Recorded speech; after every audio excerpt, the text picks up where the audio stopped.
It's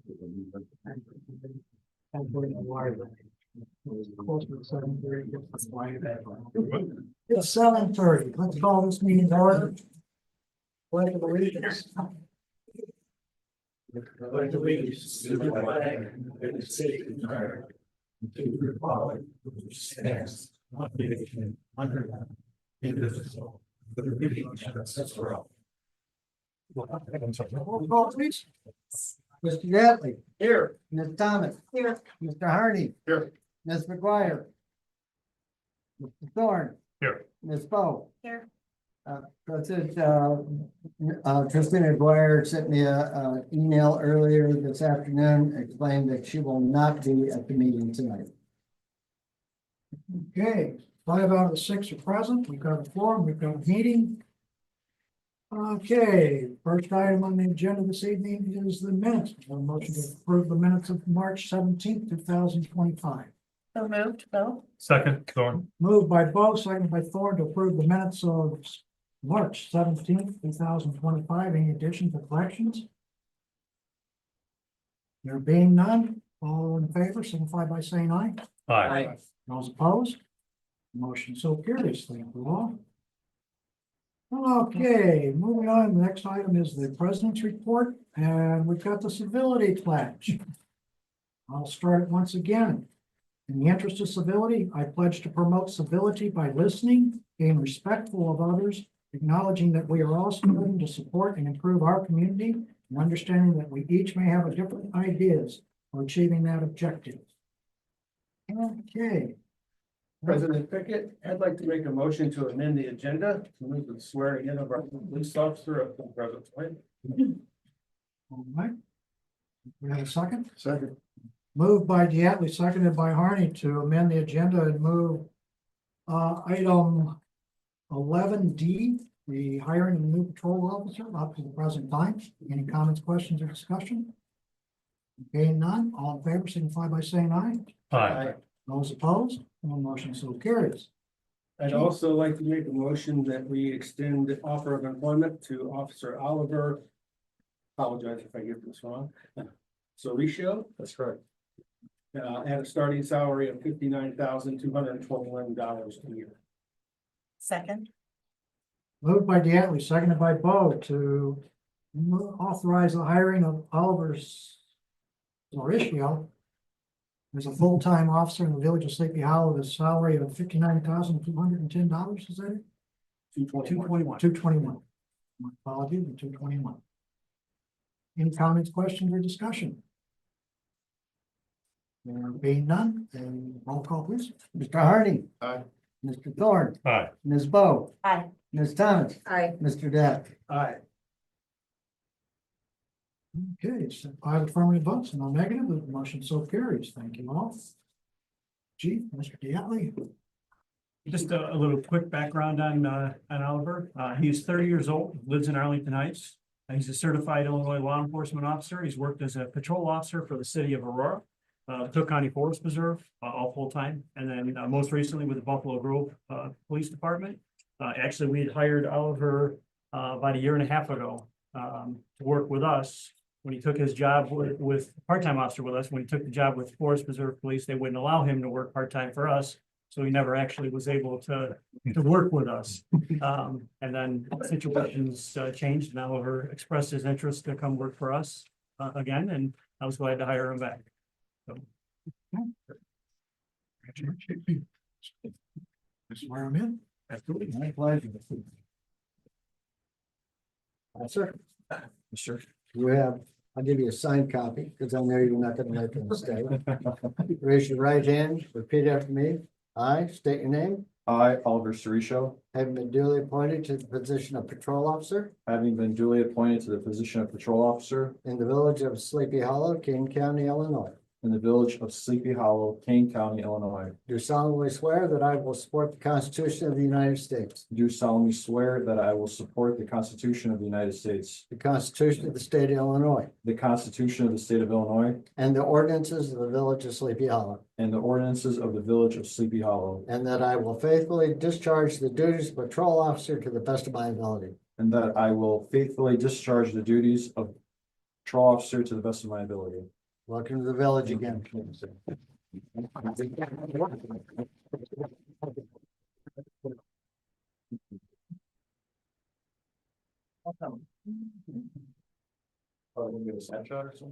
No. I forgot my phone on my desk. Okay, we'll return to the regular published agenda. President's report is completed and move on to the clerk's report. Okay, one thing to report, those of you that are required to file your statement of economic interest, you now received notification, at least two, that the filing deadline is May 1st, 2025. And that for those of you who do not make this deadline, there's a $15 fine for that. And let me reiterate once again, that is your personal expense, not the village. And so follow the instructions on the sheet and just nobody mess up. Miss the deadline. Other than that, I have nothing to report. Okay, thank you, Tony. Next item is planning and zoning. Planning, zoning, Mrs. Detmer. There I am, sorry, wrong button again tonight. Good evening, everyone. The Planning and Zoning Commission will be continuing the public hearing next Monday night, and we will hopefully have the full report to you for your next meeting for action by the village board. Thank you. Thank you, Ms. Detmer. Next item is the attorney's report. Mr. Schuster. Good evening. I have no report today. Mr. Schuster. Engineer's report, Mr. Steele. Good evening. In board packet is, you see, final pay is linked for the 2024 SKU program. It's just a retainage for some landscaping that was kept out, and we can do complete the project in front as well. Okay, we have a motion to still approve the final payment of $1,000. So moved. Second. Moved by Thorne, seconded by Thomas to approve the final payment for the road program of the last year. That was Crane Street. The retainage was $1,000. Any comments, questions, or discussion on that? There being none, roll call, please. Ms. Bo. Aye. Mr. Thorne. Aye. Mr. Hardy. Aye. Ms. Thomas. Aye. Mr. Dattley. Aye. 5 affirmative votes, no negative votes, the motion so carries. Thank you all. Just me and Kyle are gonna be driving through the village here within the next week or so, and to like a list of the streets for the street program this year. And see what we get from that. Okay, fair enough. Thank you, Jeff. Next, Director of Finance, Mr. Van. Request approval of the accounts payable in the amount of $134,180.30. So moved. Second. Moved by Thorne. Toss up between Arnie and Bo for second. Split the hairs, Court. Okay. All right. Motion to approve the accounts payable for April 7th, 2025 in the amount of $134,180.30. Any comments, questions, or discussion? There being none, call please. Mr. Dattley. Aye. Mr. Hardy. Aye. Mr. Thorne. Aye. Ms. Bo. Aye. Ms. Thomas. Aye. 5 affirmative votes once again, no negative votes, motion so carries. Well, after I completed the review of the personnel manual, I sent it out. I sent it out to everybody. I have not received any further comments, so this is question motion for the that resolution. Second. Moved by Hardy, seconded by Thomas to approve the personnel manual as presented. So resolution. Okay, resolution number 1. wow. We haven't done much this year, have we? 2025. Don't blame me. Resolution. The resolution approving an amended and updated employee handbook for village employees. Any further comments, questions, or discussion? I didn't see any big changes. We just periodically review it, right? Right, well, this is been probably the biggest update we've done. Yeah. We periodically reviewed and inserted something, but the insurance company said, hey, guys, it's about time you went from front to back. And so we went from front to back. Basically, what I did was I took our all in one place. It's 137 pages. I know. Yeah, but see what you gotta do is throw out the cover pages. And then just, then all the white spots, and then it comes down to about 102 pages. Okay, are there any comments, questions, or discussion on the manual as presented? Not then, roll call, please. Did, Mr. Harney made the motion? Yes. Okay. Ms. Bo, Aye. Mr. Harney, Ms. Thomas, Aye. Mr. Thorne, Aye. Mr. Dattley. Aye. Affirmative votes, no negative votes. Motion so carries.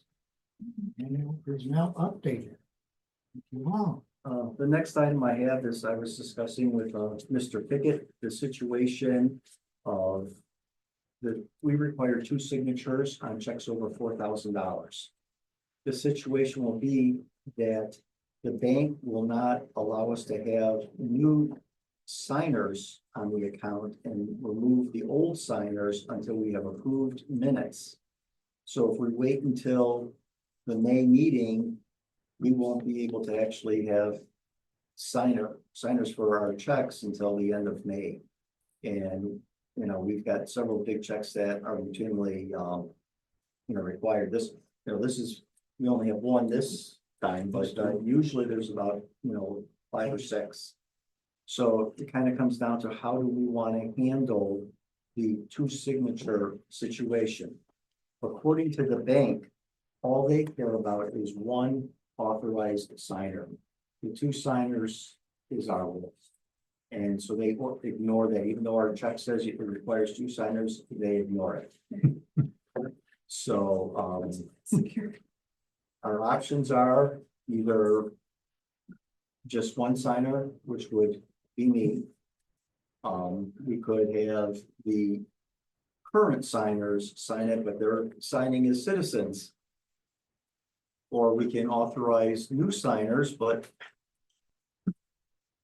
Won't be official. So It won't be official. It won't be official with the bank Okay. resolution. yeah, So there'll be a new bank resolution on May for May 5th. 19. Right, no, it'd be on May 5th. Oh, and then the And minutes get then the approved on minutes the get 19th. approved on the 19th, and then on the 20th, you can go to the bank and say, hey. these are- And turn it.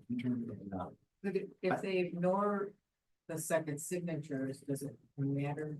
That is- Well, it's our that's what it's- policy. Our policy. Our policy says we have to have 2 signatures. So do we want to knowingly violate our policy? No, somebody will complain about it, so. Seriously. No, I I mean, I like have compliance, an guys, opinion so. on this. I'm just I'll presenting say the it. problem. Can we designate another signing right now? The problem is still, we Not- have to have it on the approved minutes, which we'll have to put in another 2 weeks. For the bank, The bank- but not for the village. But not for the village. So, The village could, so I would say, make a motion that we waive the 2 signatures until May 22nd. or appoint a holdover trustee as the second signer during the interim period. That's what I was just thinking. They won't take that until. The bank doesn't, Here. you, Right, And okay, the okay, bank- okay. the bank won't Right. reject it. Because they're only looking for 1 anyway, Yeah, but what if they look at the one that's not on there? and it's not on their list. That's it. Oh, okay, We don't know whether they take the top or the bottom signature.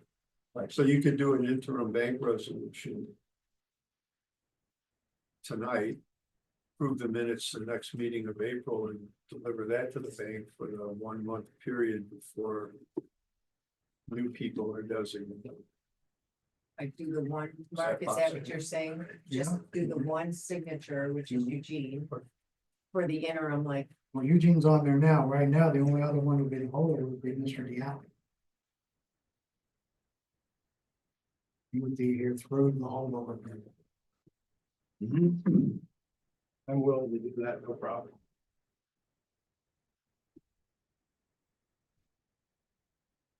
Make a motion to add Mr. Diatley as a signature in the bank. Right. And you have to have up in The bank, they have a form they'll want you to fill out, but you'll do that when the minutes are approved at the next meeting anyway. And then you can turn that in.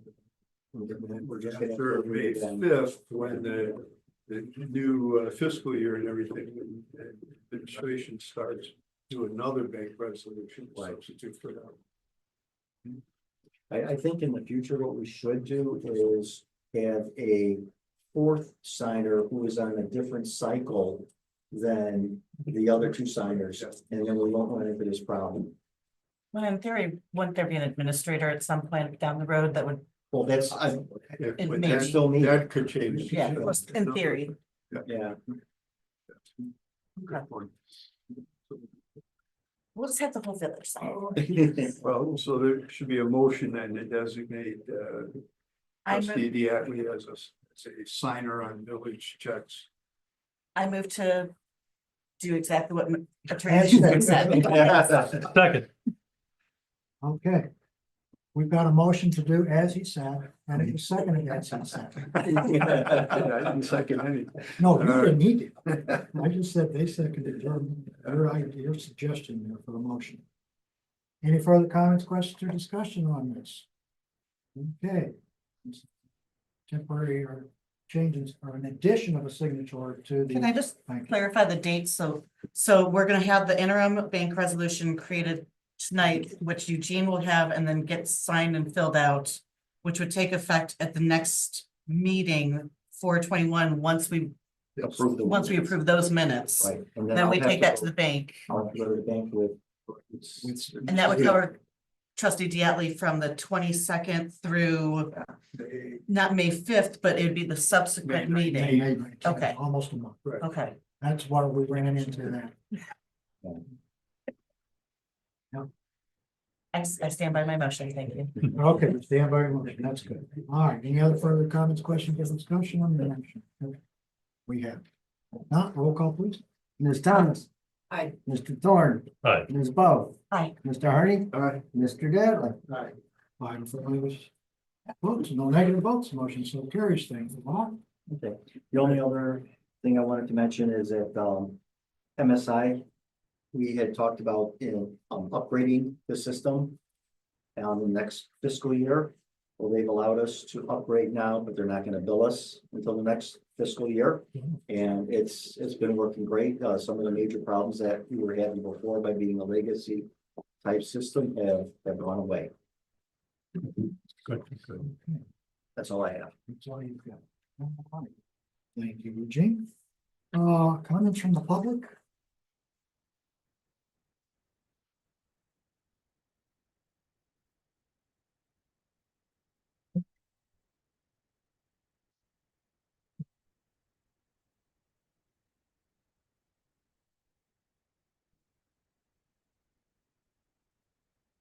Debbie Vernon.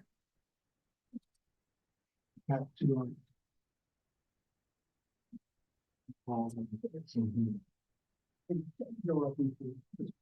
Like, right.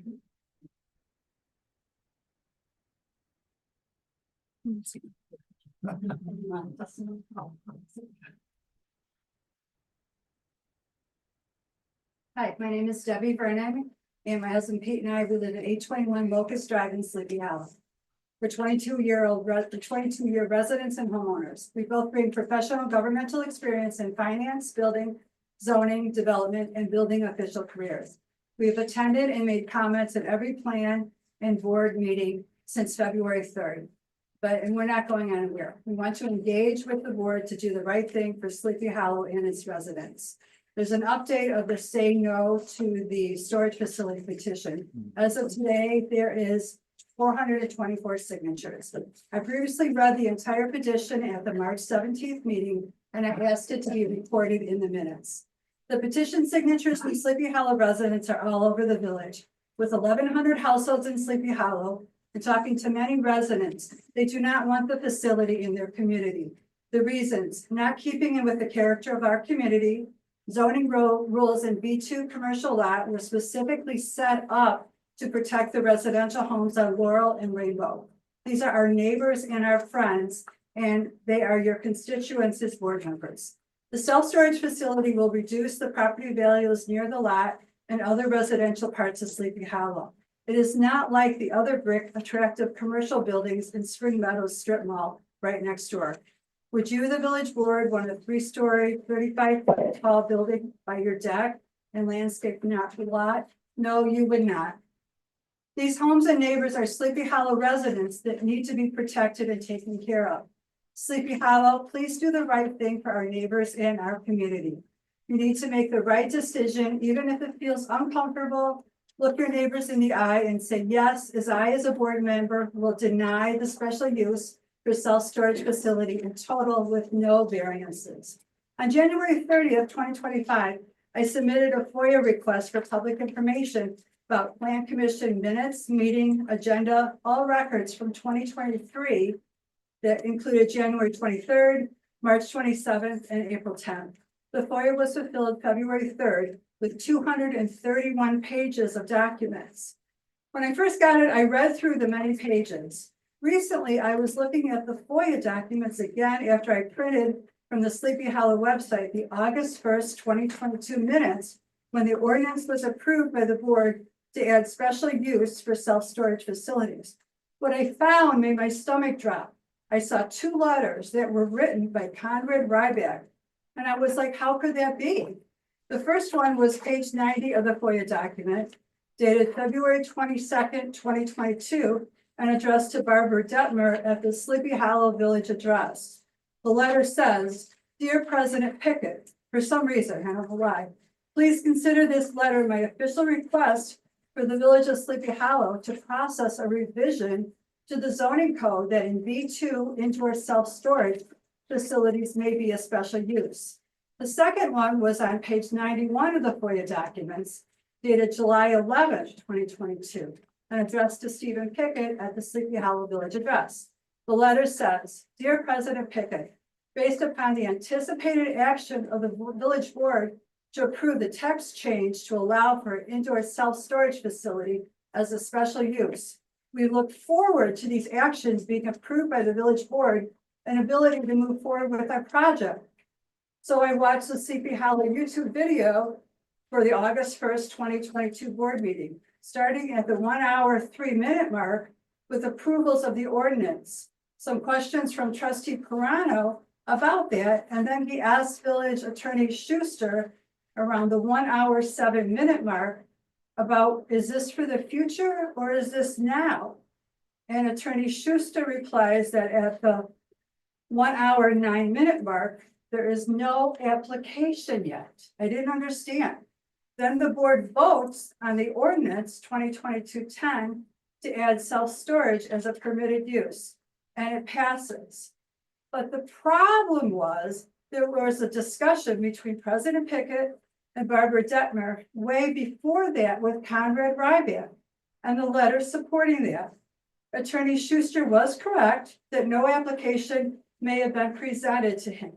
The date on the application from Ryback is dated December 14th, 2022, which was after the August 1st meeting. And then the rest of the story happens in spring 2023 with Plan Commission meetings and the commission denying the variances. And then the Board of Sleepy Hollow went against their recommendations and voted on April 3rd. And it didn't go their way. And then he revisited the vote. April 23rd, I'm almost done. It appears that they went and they didn't approve it. So now again, we're dealing with another petitioner. This is not the way to conduct business with ethics, transparency, and doing the right thing. It looks like it's the Sleepy Hollow way. This appears to me, I don't know if it's legal or ethical, but this is not acceptable. When you do something sometimes shady, it usually comes back with the truth. So I hopefully that nothing like this will happen again. I feel that maybe this will get deleted. I don't know if it will or not, but I'm emailing that to myself tonight. So hopefully things like this will not happen. I don't mean to be mean, but when you're going through documents and you see something and it doesn't look right, I needed to say something. Thank you. Mr. Varnick. You tired of seeing me yet? What's that? Tired of seeing me yet? No, I'm not tired of seeing you. Matter of fact, I got my vision corrected, just so I could see you clear. Well, all right. Doesn't help it. Well, you know, we all know this location, of course, that bulb spot's quite a bit larger than shown here. And that is, of course, our subject. We have a petitioner who came in with Plan A. He wants 7 buildings. And we said, well, you know what? Our zoning code says you're allowed 1. Unless you're a shopping center or a subdivision, or you want to be treated as a subdivision. In which case you want to be treated as a subdivision, well, we got a whole nother set of rules you gotta go to, besides just saying this is what I want to do. Part of that is there was supposed to be a pre-application conference, so before this even went to hearing, we had President Pickett, Trustee Thomas, and possibly members of the commission to sit down and go over requirements. I would expect Ms. Detmer to be part of that discussion as well. Well, after the first hearing then came along with Plan B. Actually, Plan B and Plan C, depending on whose plan you're looking at. This was obviously the petitioner's view of it with 7 buildings. He just kind of shuffled the deck a little bit there to make some accommodation to the neighbor. However, he's still, just like Plan A, he has no fire apparatus access around the entire facility. Now, if you look, I also showed you Plan C, which is what his engineer generated. A little different, climate control building. And it's only 6 buildings. And just for the record, some of you may or may not have seen the architect's rendering of what that would look like when he shuffled the deck and moved the 1 building. Originally, he said, well, we're not gonna have no door space and nobody. He moved the building, all of a sudden we got doors. Plan D.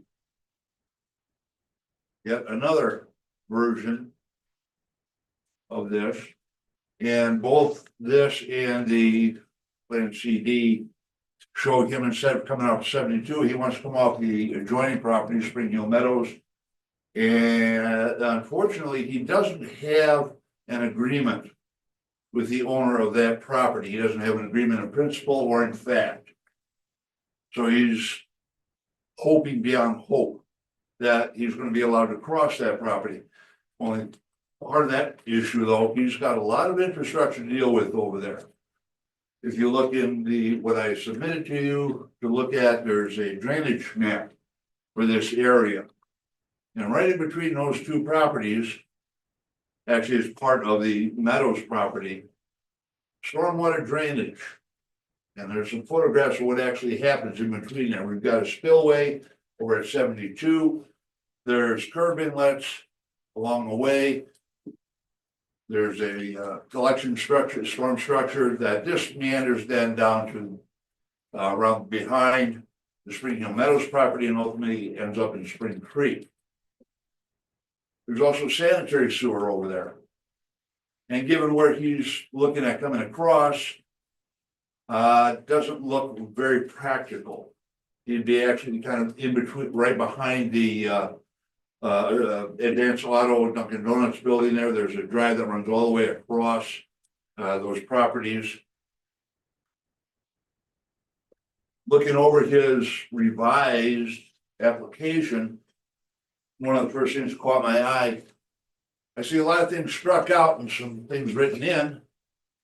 As I'm sure Attorney Schuster remembers from his days in school, if it isn't in writing, nobody said it, and he never initialed anything or dated any of the supposed revisions. Let's shoot down here. Okay, when you look in there, I have some cuts of the revised application in there, and as I pointed out, he's not a shopping center, he's not a subdivision, but there's special requirements if he does go a subdivision. He says, oh, you can't be profitable, unless, you know, being in one building. Well, that dog don't hunt, because you see it in the vanilla boxes all over the place. Where you have climate control and non-climate controlled warehousing. There's no reference, by the way, in the adopted code, because he says, well, he has to be guaranteed a reasonable return. There's nothing in the code that requires the village to guarantee that. To make an accommodation to arrange that. None of his concept plans follow the fire code. I mentioned that before. Excellent. Thank you. Okay, take the public comments and move on to trustee report, roads and parks and streamlining. At the last trustee meeting, the idea about establishing a farmer's market at 17 Oak Park was made by Christine Krupa and Lindsay Holmes. The ideas were met favorably, questions were asked and answered, and the benefits of to the village were expressed. Tonight in the trustee packets, Ms. Krupa has a written proposal for the creation of the farmer's market to the board for discussion. The proposal in front of me answers some of the questions that were brought up. I'll quickly mention for market details, the farmer's market would be open the first Sunday of every month during the months of June, July, and August. Vendor setup would begin at 9 a.m. Market hours open to the public from 10 a.m. until 1 p.m. Vendor breakdown, vendors will clear out by 2 p.m. There's an additional request that police personnel monitor the area during market hours. She mentions why it's good for the village to do that, and summarizes the many reasons she feels it would be beneficial. That was discussed at the first meeting. And we also have a diagram showing where parking would be and where the vendors would set up. So Ms. Fuqa is here tonight to answer further questions, to update us, and So yours. you guys have in your packet, if there's any questions that I can answer, please let me know. I will be at the Sleepy Hollow Service Club meeting tomorrow to answer any questions that they might have. We are looking to them to host us in this market because we do need insurance, and they have stepped up and said that they would, you know, upon voting, that they would be more than happy to help us with that. So the fees that we would collect from the vendors would then offset the cost of the insurance, and any funds left over. My proposal would be to maybe put it in a fund to make the park more ADA acceptable. So it's two things, right? A farmer's market to help the community, but then make the park more accessible to members of our community who are wheelchair bound, and then, you know, kids, grandkids, what have you. So if there's any questions, I'm more than happy to answer.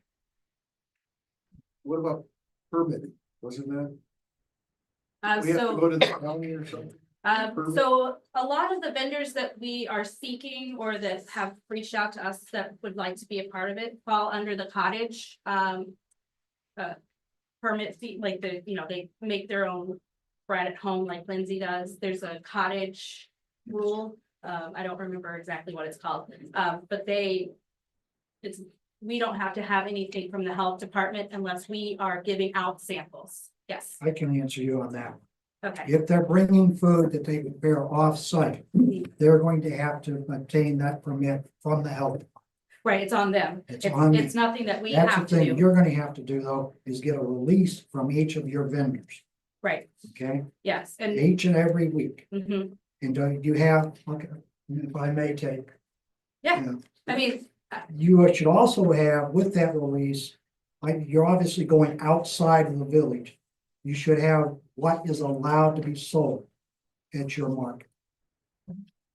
And each vendor should sign that. Are Okay, you going to allow pornography? Are you going to allow the sale of live animals? You know, those are the kind of things that are going to show up. absolutely, fair. The other Yeah. thing that the question too is this is a Sunday from 9 till 2. The Correct. pavilion is a very popular rental place in the village on Sundays. My hope would be at the, if, as the years go on, hopefully we could reserve it at the beginning of the year, hopefully, for each Sunday. And then also, you may notice that on the July 6th, that is also when the service club will be having their fireworks. So that will be in the morning, and we hope to bring a crowd also in to stay a while and, pay the parking fee for that to stay and see the fireworks. So it's kind of, again, bringing more into the village.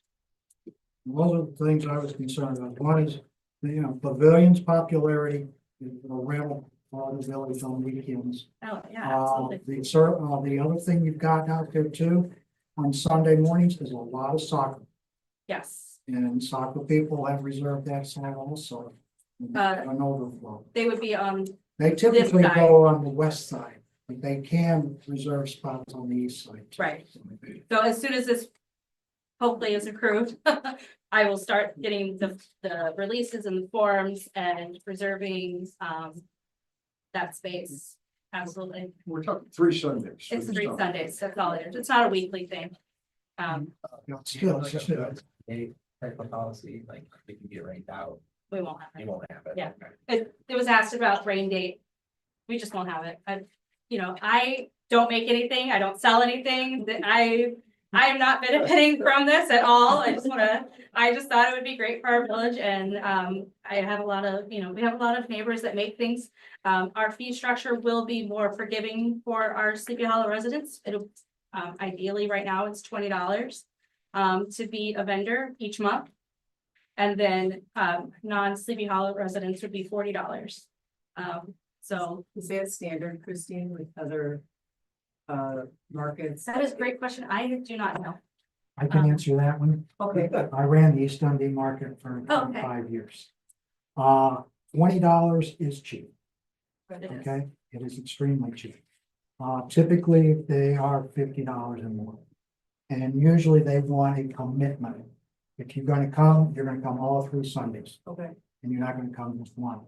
That was, And most. that's something that we can companies absolutely look into, like, Right, because this I'm is the just, first this is time. something that, So- I ran the cookie walk at our church this last December. That was my first time doing that. You learn a lot of things, you grow. That's what I said, you want a release form and you want to be sure that they sign that they're not selling Absolutely. knives and guns. Yeah. You'd be surprised what It's comes only out a of the flea trunk of market, the car. We're gonna, market and make sure that people it's a homemade good. It's not a flea market. It's not a garage sale, we have a lot of those opportunities in this community for that. And that's not my wish here. It's benefiting our residents, or, we're only gonna have like one thing per category where, only one bread, that's our wish. We'll see. We'll see. The service club meets tomorrow night. Tomorrow night, yeah. So I go from Cub Scouts to there, so. So they'll have answers for you for It'll be, insurance, et cetera.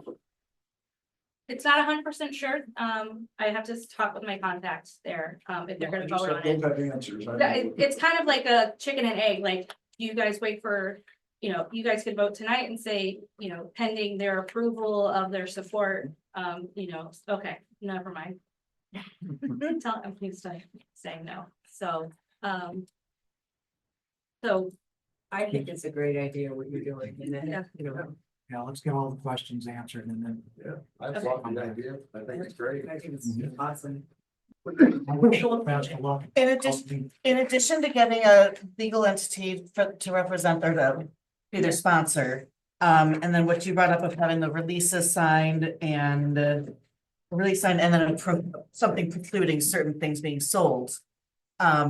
We were talking about tables, chairs, so some of these people from the cottage market, like our residents, they're not gonna have a vendor setup, so will you also be checking in with the service club if they can rent out tables or chairs, or do all the vendors have to provide their own? So we had, I don't know if anyone knows the background about this. We had a meeting 4 weeks ago. And Jenny McGuire was there as well. Courtney Bowe, myself, Lindsay Holmes, and Maria, and then, I'm sorry, I don't know her last name. From service club. From the service club. And so that was one of the things is, you know, some of these people are just making things out of their house. They don't have a 10 by 10 tent to keep them out of the sun. So the service club does have, not to say that they have offered this to us, but you know, they do rent out tables and chairs to community members. And so if they're kind of the legal entity above this, then hopefully we can carry through and use their tables and chairs and rent those out to vendors. Like specifically residents? Yeah, I would say Okay. residents. Yes, because they're coming from another town, They're another probably more village. established. Right. No more questions. So we need to figure out liability and Right, make sure so they'll sign on. once You'll the know. service, You'll know that tomorrow. you'll. That is my hope, but. Okay. You know, you go into one thing with some, you know, a vision and it comes out, you know, you don't know. So my hope is that they will support it and vote yes, but. We'll have to wait and see. So I can come back at the next meeting if that's what needs. For approval.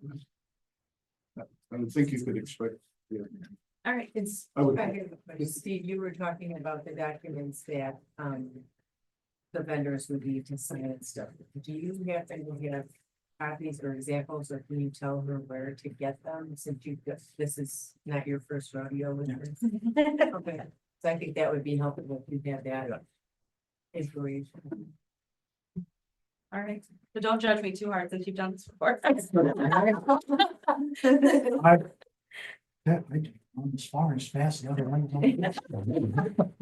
All right, thanks, guys. Thank you. Okay, That's all I have. Oh, one thing. You'll excuse me, if you're in the audience, don't leave yet. If you're watching the meeting electronically, don't turn off your electronic device. There's a community outreach that's going to be explained, and I think it'll bring a smile to your face. So I'm looking forward to the explanation that will follow. That's all I have to report. Something. Yeah. Like they're gonna get it. I can't say where to go next. Yeah. Okay. Well, thank you, Ed, I think. This is bad. Okay, next item, finance, Mr. Thorne. No report, Mr. President. Mark. Water and sewer, Ms. Bo. No report. Thank you, Courtney. Police and public service, safety, Mr. Diatlov. Well, not letting you off that easy. They all gave you their time. Oh, thank you. If you did, hopefully you read Chief's report, all the board members, and so, this Pump Friday, first, or is it, this Pump Friday is a new thing that started at Sleepy Hollow School by teacher Mrs. Russo, Ms. Russo. About, you know, getting the police involved with our students and so they get to know them and understand them, and, you know, the police are not an enemy. And that's what I think a lot of people think sometimes. The police are good for our community and they're good for everybody to get to know them. So Mrs. Russo started this Fist Pump Friday. And Chief, I'll let you know more about it than I do, so I'll let you go into it a little bit. Yeah, she approached me about a month and a half ago, and with this idea and asked if I would support it, and I said, absolutely. We're up there every morning, with the exception of if there's a call for service, obviously it can't be, but we're up there every morning anyway. She asked if we would actually get out of the car, come stand by the front doors and meet the kids and the parents at the front door and give them a fist bump on the way into the school. So we started it. We've done it 2 weeks in a row. This week was spring break. We'll be back out there again on Friday this week to do it. But it's been a resounding success. The kids love it. The parents love it. The officers love it. I told the officers they had to make sure they fist bumped gently. But yeah, it's been an awesome thing, and I think it's a great opportunity for the kids to really get comfortable with us, because we want them to be comfortable with the policemen. That way, if there's a problem, they know they can run to us. So a lot of communities the kids run away from the police, and we don't want that. So in honor of that, I would like to say, everybody, fist bump the next person next to you. Pass it on down the line. It's a great thing. It's a great thing. So, good stuff. Thank you very much, Chief. That's fine. The next thing I would like to talk about is, our LPR camera system. We have talked about this in the past. I'm able to bring that back up. We now have 3 companies that have given us 3 different quotes. This system, I feel, and I am very passionate about, it is a license plate reader system. It will read license plates when they come into the village. It will, and then alert the police if those license plates are on a certain list. If they need to be attention paid to those. It does not take any faces or anything of that nature. It only takes your plate. And reads your plate. What that allows is it allows criminals to be caught when they come into the village instead of letting them come into the village and do their thing and take it off. We are a prime target because we sit on Randall Road and 90. They can jump in here and jump out of here in split seconds. So with that being said, I'm going to make a motion for discussion purposes and we can discuss it further. And then I will let Chief get into that and explain it. So at this point, I would like to make a motion that we continue on with the purchase of the flock camera system at the initial cost of $39,900. Moving forward. Second. Moved by Diatley, seconded by Thorne to approve the LPR camera contract with Flock. Gave us $39,900 annually. That would be, that's for the cost of the 2-year program. 2-year program. 2-year program. And how many cameras did you say that covers? We would have 6 to start. Ideally, somewhere down the road, if everybody's happy with the program, if we put 3 additional cameras, then we would be able to cover every access to our town with 3 additional cameras. But the 6 would give us pretty good coverage to start with. Do we need a vote on that first? Gosh, our discussion. I just have something to say to everybody. We're discussing the approval of Okay. it. This system, I saw something on the news, one of the towns, surrounding towns, and I think I mentioned this to you to see if it was the same system. They did catch somebody through this system that was not a nice person, a good person. And it was from this camera system that it showed up on one of the officers, however it works, and if they were able to catch this person who was there probably to do harm to or cause a lot of trouble. So I saw that. I did ask the chief about it. If it was the same system that we've all been talking about, and he confirmed that it was. So I have no complaints on it. I think it's good. I have talked to some other officers in other communities that use this. And they say the same thing. I mean, I can give you just a couple in-town, real-world examples of how the system could have benefited us or could benefit us in the future. We had a resident that lost about $125,000 running a scam. We knew when the person came to the person's house to conduct a scam. We had a description of the vehicle. Had we known or had we had the camera systems, we could have used the camera systems to most likely get a plate and had some investigative leads and may have been able to save some of the losses to that resident. We just recently had a car that was stolen in town. The car was recovered. It was recovered because of a flock system down on the south side where the car was seen. The car came back in not the greatest condition, but we were able to recover it. Had we had the system in place, we would have at least had investigative leads to be able to find the cars because they didn't walk here to steal that car. They came here with another car. So we could have used that information to possibly get a suspect vehicle in the what we call the chase car to do further investigation. A lot of the times when cars are stolen today, they're not stolen like they used to be. They used to be stolen and then parted out or sent overseas on containers. They don't do that anymore. They're stealing cars now and they're using them to commit much more violent crimes. So we need every resource that we could possibly get to give our officers a leg up. Okay. So, and those are just some real world, small Sleepy Hollow examples that have happened within the last 12 months, where a system like this could really have benefited us. I will even share an instance. I grew up downstate Illinois. My mom lives in a town called Paxton, Illinois. They use the system, and in every couple weeks in their newspaper, their local newspaper, you will see where they have caught people who have come in and robbed a liquor store because they were able to track the plate. They have caught drug dealers. And this is a town of about 3,200 people, and it's working amazingly for them. I've talked to the chief on it many days. We've talked about it. I've called people, talked to them. I sincerely think this is a tool for our future and for our safety of our community. So I wholeheartedly support it. I wholeheartedly ask the board if they will support it, and hopefully we can move forward with that. Pardon me, may I pitch in too? Yes, Ms. Devon. From personal experience, that system helps track people with dementia that may have ventured off. It's also a helpful tool for the rest. Okay, Yes. yes. Yes, thank you. Thank you. I mean, most towns use them for silver alerts, which is for seniors that are missing and exploited children, children that are being sex trafficked, sex offenders that go near schools. So yeah, there's a tremendous ability within these cameras to benefit the community.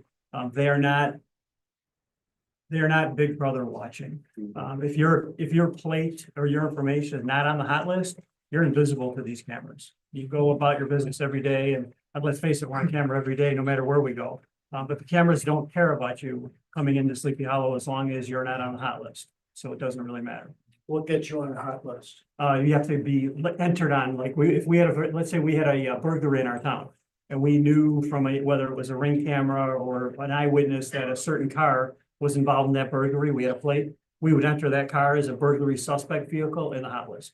And then anytime that vehicle pops up on a flock camera, the officers in that town get notified that that car is in the area. It's not for 10 parking tickets. No, it's not for moving violations. They're not speed cameras. We don't care if your license is suspended or revoked. We don't care if you're, on a DUI or any of that stuff. That's not really what it's about. It's for serious criminals, or missing people, exploited people, things like that.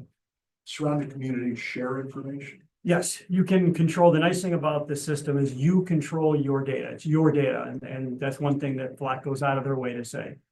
We can decide who we want to share it with, and how much we want to share it. One of the things that I plan on doing is if this program is approved, is I want to have what's called a transparency portal that we can put out there, and residents will be able to see the type of information that we're gathering and how we're using that information, things like that. I want to make sure that everybody's comfortable with the program. I got a question. What would the addition of 3 more units on this? I mean, you got 6 out of 9. I mean, math says it'd be $60 because 6 or 40. Yeah, they're right around, was 3,200 or $650 a camera essentially, plus $150 what they call a implementation fee. So $700 or $800 a camera, I would guess, somewhere in that area. But they'd have to give me another quote if we did it, but. So not a tremendous amount to add. The nice thing is the existing infrastructure is already there. So when we add cameras, we're adding it to an existing system, so you're not absorbing all those additional costs. Those are already paid up front. If you added those extra cameras, do they give you any kind of discount or break it out? No. Okay. No, their Flock is pretty much the biggest by far, not pretty much. They are by far the biggest player in this industry. The other quotes that I got, I apologize for providing that much information to all the read, but they're good technology, but there's limits to it. Plate Ranger, which is one of the other ones that I submitted a quote. They're more into facial recognition. They're the shot spotter company. That's really what their focus is. And they're relatively new players in this industry. There's only a handful of municipalities in the state using them right now. I'm just not willing to roll the dice on with the village's money on a new player. I mean, that's really what it comes down to. I mean, I think one of my responsibilities is to make sure that we're, anything that I recommend, the village gets the best and the most bang for their buck. So not that they're a bad company, but I just wouldn't want to roll the dice on it. Motorola systems, awesome. Motorola is into everything. Seems like they own everything today. But one of the issues that I have with them is they are kind of new players to the solar end of these types of technology. And unless you're gonna put a pole in the ground and run power to it, you're going solar, which is what we're gonna do. And they used to have a lot of problems with in the wintertime where their solar cameras weren't functioning properly for whatever reason. BlackNet has never had that problem. They've been solar players for a long time and they don't have those problems, so. So does, so is the flock, application and data available to anybody who asks for it, like outside of the village that isn't using flock, or is it just, they stick within that? It's only available if we decide that we want to share it. And Right. again, it's only available to authorized users. So the general public has no access to that information. No, I'm sorry, I wasn't being clear. Groups that are permitted. In other words, if let's say we were to get some unpopular one here, and would we still be able to get alerts from other like flock installations, or is it just within that brand? Yes, Just within so, the brand? so the information goes into the state police. It's the state police that maintains the hot list. Or NCIC, which is the national level. So any of the companies, Plate Ranger, Motorola, Flock, put the information in there, and whatever camera you have, as long as you have the interface with the state police, will gather that data and you'll get the notifications. Okay, thanks, makes sense. For questions, comments? I mean, respectfully, I've always disagreed with this. And I am just curious if, I know there's a case in Illinois, I was just trying to check and see if there was any decision on it yet, but I don't think the Illinois case has been decided against Flock, nor has the New Jersey or Virginia case. It does seem like a big investment. We're looking at, I'm sorry, it was well, $40,000 for the first year and then 18 for the subsequent year. For me, oh no, 40,000 total. Oh, 40,000 total. Yeah, 39,000 total. That includes the first year and the And then the second year is the 18. Yeah, so Okay, I think it's 21,400 the first year and then 18,000 for the second year. I'm concerned with committing $40,000 on something that I appreciate that it's good for a small community, but we're still waiting to hear back if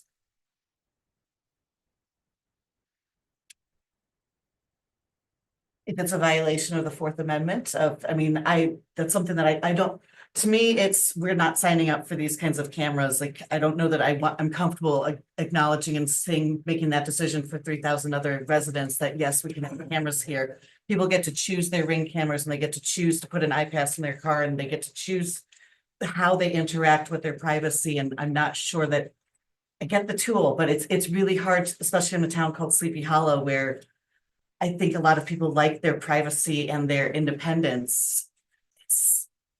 I understand what Yeah, you're saying. But then there's I the also security aspect understand of it. You have a cell phone, Yeah, drive the tollway. If they want you, they know where to look at it, you guys. I mean, they're Well, but tracking you if you want just to be because, tracked. or but that's not. exactly why we need to be asking these questions of at what Oh, no, point. I agree, Okay. but if it can save one child, if it can save one car from being stolen, or one person money from getting stolen from them, I believe it's worth it. I can't address the Fourth Amendment issues. Okay. Illinois hasn't decided it yet. New Jersey hasn't decided. The case has been argued in numerous other states. Okay. And all the way up to their Supreme Courts. Every Supreme Court that's looked at this has said it is not a Fourth Amendment issue because you have no expectation of privacy when you're in the public spectrum. That I would assume, and I would be willing to bet my house, and I like my house, but I'd be willing to bet my house that if the Illinois courts rule the opposite way, the US Supreme Court then will step in and overrule it. There's no way that they're going to ever stretch the privacy blanket coverage to somebody who's on a public road. How long is their retention again? 30 days? 30 days. And we're gonna keep, you would like, prefer that we keep 30 days as well, retention? Yep. Not shorter? Yep, well, you don't want to go shorter because a lot of the times, if we did let's say somebody's house did get burglarized. A lot of the times we don't have the case even fully worked up for the first 6 or 7 days. So then by the time we were to get the information out there for somebody else to start, hitting on our information and trying to get us feedback, anything less than 30 days may not be effective. It's that retention, that hanging on to the material, that's what really bothers me, just holding on to. But I think that, I understand what you're saying, Courtney, but I think that holding on to it is helpful because let's say the 25th day, somebody Oh, decides to absolutely, yeah. come in. I think that's. But I'm just, helpful. it's just us, it's we, the village, we, the municipality are holding on to this material, and that to me is so much larger than individuals being able to make a choice, or the grocery store maintaining their videos for 30 days, kind of like what we see on Law and Order. To me, it's the government, we're choosing to retain this footage, and it's just, that's a big step. But I think it's for the safety of this I mean, I village can, that we've all become, in my opinion, lax in safety. We have been, we're so close to the expressway and people coming off the expressway, 31, I want to be safe. I love my little town that I have lived here for all these years, but I want to be safe. And if this is gonna make it safer for me and my family and my neighbors, I'm all for it because to me, I have a camera on, our little camera, and I don't feel that this is taking away from anything that I'm, safety wise or trying to get into the Fourth Amendment room. I don't feel it's taking away from anything I feel it's adding to the safety in my neighborhood or the safety of our workers and our police officers and our public works people that are, anybody could come in and say, oh, I like that bigger, or whatever you call it, I just think it's a tool that we can all, the police can use for the safety of all of us. I don't feel they're taking away from anything as a citizen. I mean, I can give you just a quick example of why you want to retain the data a little, at least up to the 30 days. There's a feature within the Flock system called the caravan system, or caravan is what it's called. There was an armored car robbery, and this was it was actually solved because of information that was gathered through South Barrington, which is where I came from. There was an armored car robbery. South Barrington had the information that the armored car had regularly gone through its area. And what you can do with the system is you can punch in the car that you're looking at, which was the armored car. And every time that armored car hits on a flock camera in your area, you can then go look at the footage on it. So they're able to look at the footage, identify a vehicle that was regularly following the armored car. And because of that information, sent that information to the person where the robbery occurred, and they were able to solve it and make an arrest because of that feature. And that if that data wasn't retained for at least a decent amount of time, that wouldn't have been available to them to be able to solve it. So I respect, we've talked numerous times, and I respect your opinion on it. And I know it's a big commitment and it's a large step. But I can only tell you that I can rest on my integrity. I know where my integrity lies, and I can guarantee that as long as I'm here, our data will never be misused. That much I can guarantee you. See, I come at it from a very personal standpoint as well, because 20 some odd years ago, my house was broken into. They pulled into my garage and shut the door, and they cleaned my house out. When I opened up the doors, when the police got to my house, there was nothing pretty much left. They pretty much took everything, other than my old TV that was too heavy for them to carry. Probably a 0.5-inch anyway. It was big in those days. So I come at it from a very personal standpoint. If that's if it would help, would it have caught them? I don't know, but I think it's a tool that would make it much more possible that they could be caught. So that's where I come at it from. Courtney brings up a good point. The questions from the residents, is it a big brother thing that you think the chief addressed? Okay, it's a 2-year commitment. There's no commitment after 2 years. Yeah. Let's try it for 2 years. But I'm assuming that if somebody is erroneously put on that list is, can you guys correct that or? Yeah, There's a we whitelist. retain the data. We retain the data, we retain how the data is entered in the system. And you can modify it. And that happens. There's times you'll get information, it's the wrong plate for whatever reason. Eyewitnesses are notoriously not good witnesses. But sometimes they'll give us something, we get it in there as an investigative tool. The one thing that people have to understand is when an officer gets what we call a hit, and it'll come out as a flock alert from our dispatch center. The officers are notified that we've got a flock hit, this location, and this is why. Vehicle wanted in burglaries or whatever. The officer still has to establish independent probable cause to stop the vehicle.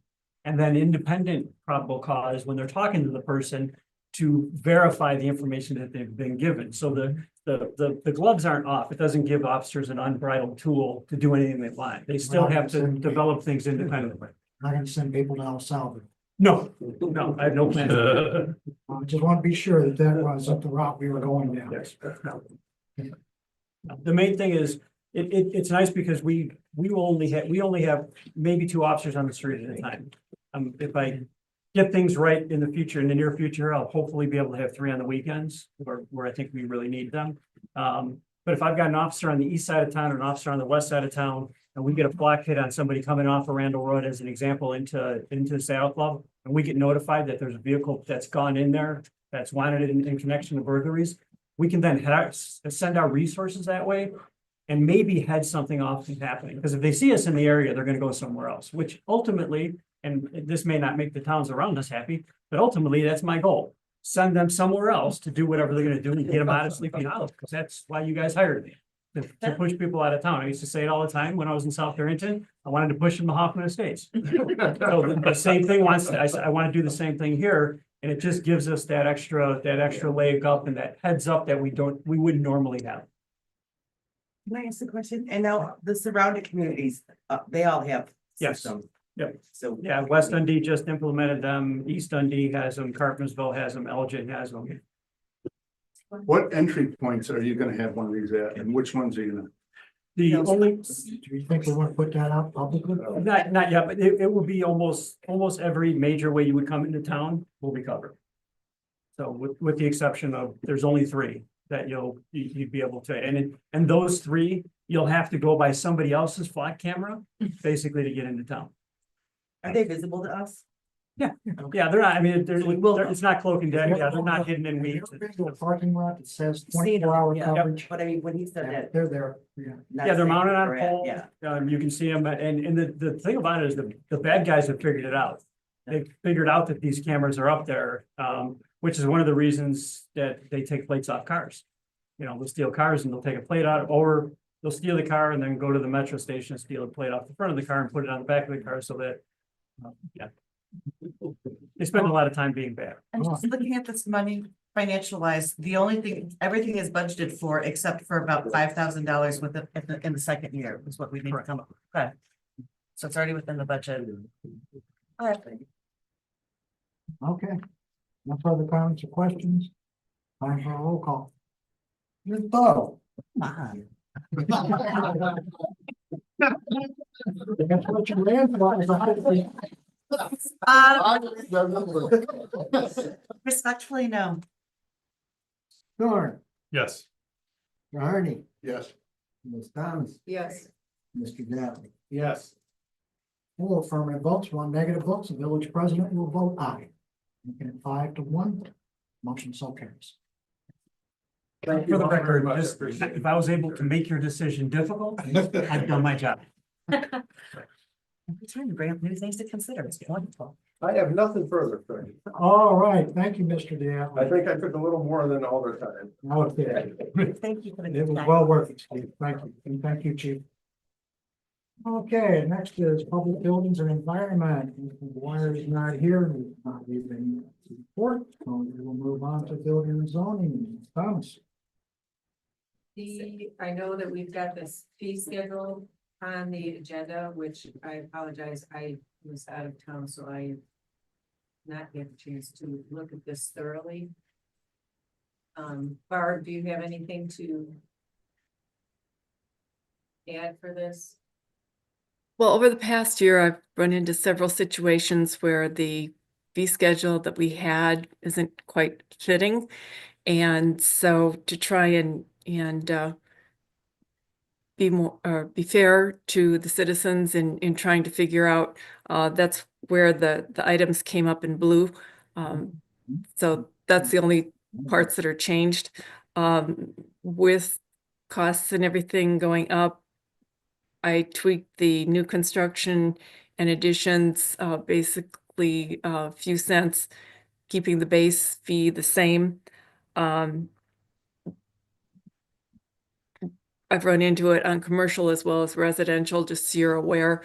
So that's why I tried to come up with some individual whole remodelings versus just an appliance kind of thing. So that's why that's a little bit higher than the others. Also with the Planning and Zoning Commission working on the sign ordinance as you requested, they've come up with some ideas, and the existing fee structure didn't accommodate any type of fee for what was being recommended. So those are the changes. There were no changes to the planning, or I'm sorry, for the plan review fees, nor for the fire suppression, nor for any of the development fees. If you folks want to tweak the escrow requirements, I defer to that to you. But that's where it's at. So I tried to do it minimally, but fairly. Is it possible to? So we have to vote on this, but is it possible to hold off voting on it? You want to table it till the I would like to 21st? table it till, Till the 21st? that would be fine, because I would like the chance to look at. Make a motion to table till the 21st? I would like to table this, I motion to table this item until April 21st. Second, Moved by Thom, seconded by Bo to table or postpone until April 21st. Clarify, if we table it, there is no date to return. It stays on the floor, okay? Now we're postponing that table. Any further comments, questions, or discussion on that motion? Being none, all in favor, signify by saying aye. Aye. Those opposed, okay, we will have this on the agenda for the 21st, Mr. Mills. Then the only other thing I have, I attended another park district meeting with the pool aquatics committee regarding the pools that they're looking at, and this was an operations study that I attended as part of the aquatics committee, and I will be going through all of the information that we were given more thoroughly, so I can give a better update to the residents and the board about what was discussed. Bill Hoff was there in the audience as well. It was a lot of information that they covered, and it was just the operational expenses that they were talking about, and include the pool costs, which we've talked about before, but this was a separate item. Holly, you mentioned before, and forgive me for whenever it was that you mentioned it, but have you been able to speak to Dave or one of the other gentlemen with the pool about coming and speaking to us again? Yes, To kind of give us more. I have talked to them, and I told them they would have to talk to President Pickett or the new incoming president about that, to come and talk to the board. I also asked them, and Bill, you were there, about having another public or talking like they did in that one first September to talk to us about the pool and the condition it was in, and we had residents from all over up by the pool.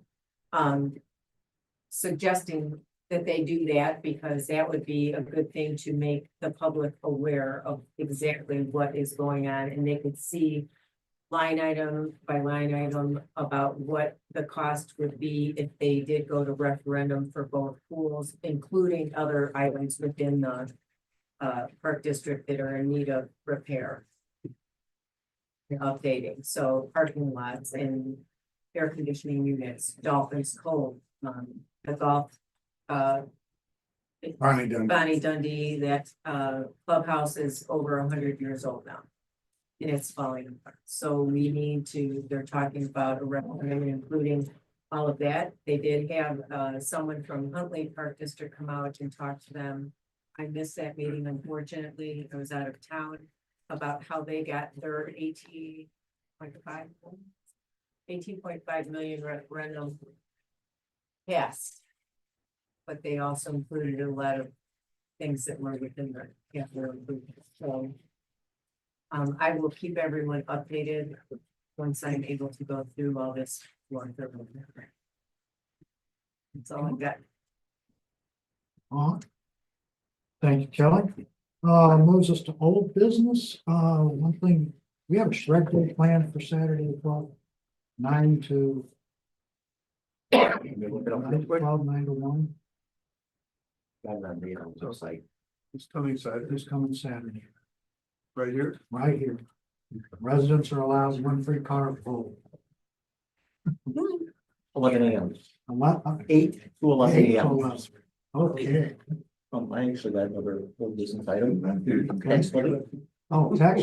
Yeah, we, I was notified by the county, we got everything we asked for on the tax levy plus $2.30. For everybody. Which is better than the last time when they actually reduced ours. They felt sorry for this. Yeah. Bill, when's the cleanup thing? Is that 4/26, the cleanup day? April 26th. It, And that's I also got on the with website Eugenie, put it on the website today. with the forms. And I'll put it on, Friends of Sleepy Hollow and residents as well. By tomorrow. I've been telling people about it and somebody Okay. asked me about it. So Okay. Anything else for old business? We move to new business. New business come before the board. I move to adjourn. Second. All in favor, signify by saying aye. Aye. Those opposed, we are adjourned. All right.